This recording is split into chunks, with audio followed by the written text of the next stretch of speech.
Alam niyo ba na kapag nagtanim tayo, ay makakatulong tayo hindi lamang sa environment, kundi sa sarili nating buhay? Because every seed you plant is a little promise to the planet. Kaya naman sa vlog nito ay sasamahan niyo ako na magtanim sa labas ng bahay. Kaya naman, tara na! Mag-dirty hands na tayo. So ngayon ay nasa labas tayo ng bahay at ipapakita ko sa inyo kung ano ang itatanim natin. So sobrang swerte natin dahil nakahanap tayo, nakabili tayo ng ganito na may size na at hindi na, para naman mapadali na ang proseso ng pag-aalaga at pagpapalaki natin sa guyabanong ito. So dito sa guyabano, sa English nito ay soursop. So tumataas siya ng 5 hanggang 9 na meters. Yun, kaya naman samahan niyo na ako at itanim na natin siya. Let's go! So dito nga ay ginawa na natin ang proseso ng pagtatanim.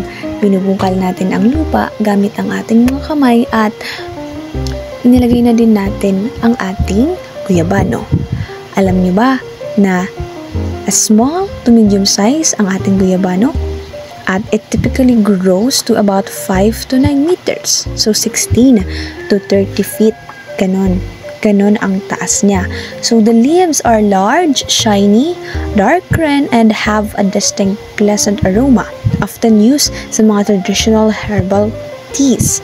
So malaki ang prutas ng guyabano at maaari itong maging napakabigat na umaabot minsan sa 4.5 kilogram. So ginagamit ang iba't ibang bahagi ng puno, lalo na ang dahon at prutas sa tradisyonal na panggagamot upang makatulong sa pamamaga at sinusuportahan din nito ang immune system dahil mataas ito sa vitamin C. Sa madaling salita, ang guyabano ay pinahalagan sa Pilipinas dahil sa masarap, maraming gamit at malaking benepisyo nito.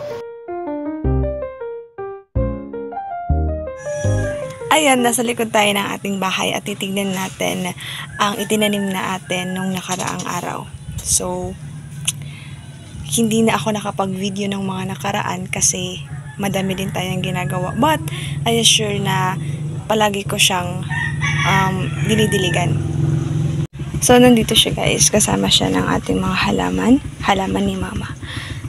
Ito. Buhay pa naman at for sure na mabubuhay siya.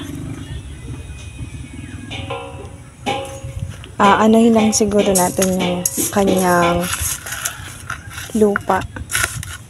Kasi yan ang sabi nila na kailangan parang bungka-bungkalin natin yung lupa niya. Huwag lang maisama yung yung ugat.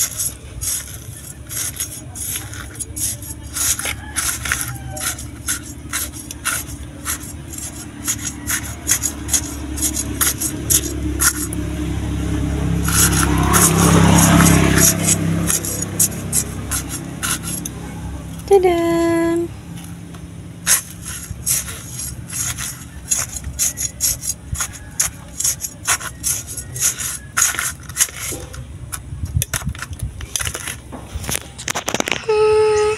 Yun lamang. Maraming salamat!